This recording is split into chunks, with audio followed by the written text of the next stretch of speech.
¿Saben ustedes, hermanos, que las iglesias de alguna manera utilizan un temor muy grande en las personas para que las personas en una iglesia sigan pensando? ¿Sabe usted que muchas veces las iglesias se ponen tan dogmáticas que no quieren dejar que los hermanos piensen, que utilicen su sabiduría, su inteligencia? Es como que es pecado pensar.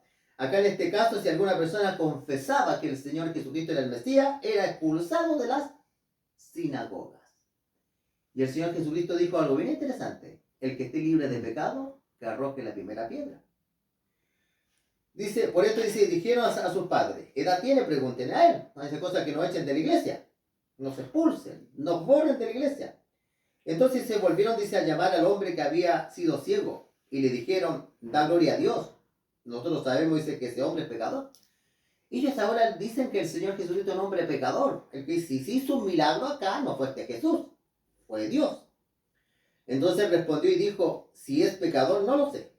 Una cosa sé, que habiendo yo sido ciego, ahora veo. El ciego era objetivo. Él sabía una sola cosa, que él había nacido ciego y ahora veía que Jesús lo había curado. Aquí lo más importante es el Señor Jesucristo. Yo te digo una cosa, mi queridos hermanos. Cuando uno está en una iglesia y uno no ve, siempre a veces está pendiente únicamente que el líder te enseñe, que tú no utilices, no tengas tu propio aceite. La Escritura dice que las vírgenes, cada una tenía su lámpara. Nosotros para salvarnos, cada uno tiene que tener su lámpara. Cada uno tiene que manejar la palabra de Dios, discernirla. Aquí, ¿por qué, hermano? Porque aquí estos eran ciegos espirituales. Y hay algo ahora que se me vino la idea, mi queridos hermanos. El ciego comenzó a tener problemas en la iglesia cuando comenzó a ver. Mientras era ciego no había ningún problema, no veía. El diablo se va a levantar cuando nosotros comencemos a comprender la palabra del Señor. Ahí el diablo se va a levantar. Y le volvieron, dice, a decir, ¿qué te hizo? ¿Cómo te abrió los ojos? Y él le respondió, ya se los he dicho cuántas veces. ¿Queréis oírlo nuevamente? ¿Queréis también vosotros haceros sus discípulos? Y aquí, ¿cierto? Cuando el ciego que ahora ve le dice quién es su discípulo, dice que le injuriaron y le dijeron, tú eres su discípulo, pero nosotros discípulos de Moisés somos. Nosotros sabemos, dice, que Dios ha hablado a Moisés, pero ¿cierto? Pero respecto a ese, no sabemos de dónde sea. Respondió el hombre, dice, y le dijo, pues esto dice maravilloso, que vosotros no sepáis de dónde sea, y a mí me abrió los ojos. Decía que este hombre, ¿cómo no lo van a conocer si este hombre, cierto, me dio la vista a mí la vista? ¿Sabe usted, hermano, que el Señor Jesucristo cuando comenzó a hacer milagros, dice la palabra de Dios, la fama del Señor Jesucristo comenzó a extenderse? Ellos sabían muy bien que el Señor Jesucristo tenía el poder para hacer milagros como hoy día lo tiene.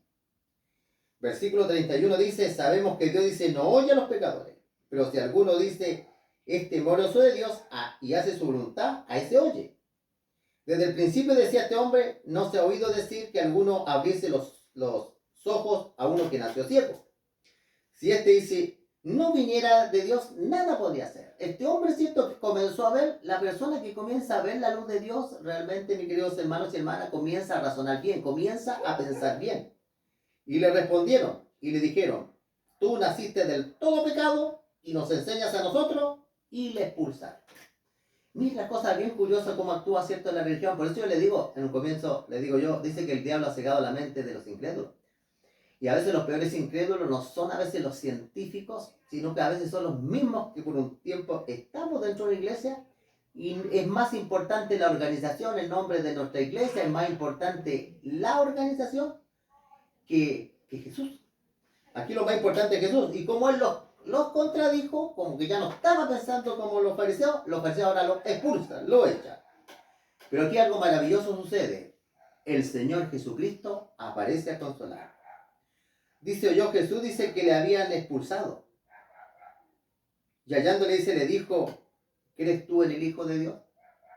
Aquí el Señor Jesucristo se acerca, ¿cierto?, a este ciego y dice, ¿tú crees en el Hijo de Dios? Mira, ¿cuántas religiones hoy día existen, mis queridos hermanos? Son miles de religiones. Pero hay un solo Señor que sabe, que es el Señor Jesucristo. Y eso es lo más importante. Como el ciego se encontró con Jesús, nosotros tenemos que encontrarlo con Jesús para poder salvarnos. Respondió y le dijo, ¿quién es Señor para que crea en él? Y le dijo Jesús, pues le has visto, el que habla contigo, él es. Yo soy, cierto, como le dijo él, el Hijo de Dios. Y le dijo, creo, Señor. Y le adoró. Lo más importante, cierto, adorar al Señor Jesucristo. Y dijo Jesús, para juicio he venido yo a este mundo, para los que no ven, vean. Es decir, los que no entiendan la palabra de Dios, la entiendan. Y los que ven, los que pretenden decir, que son los grandes maestros, ¿cierto? Los que ven, sean cegados. Muchas veces la palabra del Señor ciega a los líderes. ¿Por qué? Porque hay texto bíblico que contradice sus creencias y la palabra de Dios los ciega. Entonces algunos dicen de los fariseos que estaban con él, al oír esto, ellos captaron, ¿cierto?, lo que Cristo quería decirle. ¿Acaso nosotros somos también ciegos? Es decir, ¿acaso nosotros no entendemos los pergaminos que leemos? ¿Acaso nosotros no entendemos lo que Dios dice? ¿Somos ciegos espirituales? Jesús le respondió, dice, si fuerais ciegos, no tendríais pecado. Más ahora dice, porque decís, vemos, vuestro pecado permanece. Dentro de la religión, una de las cosas más peligrosas, hermano, que cuando uno entiende lo que es malo, porque los fariseos descuidaron tres cosas muy importantes, que fue el amor, la misericordia y la justicia. Esas tres cosas, ¿cierto?, eran muy importantes. Pero ellos muchas veces se enfocaron más en asuntos rituales, y de hecho ni siquiera rituales que la Biblia había enseñado, porque las cosas rituales de la Biblia son santas, Dios las dio, sino las tradiciones de los hombres. Por eso el Señor Jesucristo en una ocasión le dijo, ustedes han invalidado la palabra de Dios por causa de sus tradiciones. El llamado, ¿cierto?, de este tema, mis queridos hermanos, es que el Señor es el único que nos puede ayudar a ver, a entender la palabra de Dios. Y si a ti te expulsaron de una iglesia por pensar diferente, porque tú tenías interrogante y no les gustó, te vieron como un revolucionario, no te preocupes, no es el primero. Jesús dijo claramente, no se preocupen, los expulsarán de la sinagoga, porque pensarán diferente que en ellos, creerán en mi mensaje. Lo más importante es que reconozcamos que Jesucristo es el Hijo de Dios. Mis queridos hermanos, que el Señor los bendiga, ¿cierto? En mi deseo y oración, suscríbete al canal. Vamos a seguir con la ayuda del Señor, subiendo nuevos temas y podamos, ¿cierto?, adorar juntos, estudiando la palabra de Dios, los pensamientos que Dios registró en su palabra. Vamos a orar, ¿qué les parece? Vamos a cerrar los ojitos. Padre bendito que estás en lo alto de los cielos, Señor, te damos las gracias, Señor, por haber estudiado tu palabra, Señor. Ábrenos los ojos, Señor, que no sigamos siendo ciegos y podamos comprender tu voluntad, Señor. Te pedimos todo esto en nombre de tu Hijo Cristo Jesús. Amén. Que el Señor lo bendiga.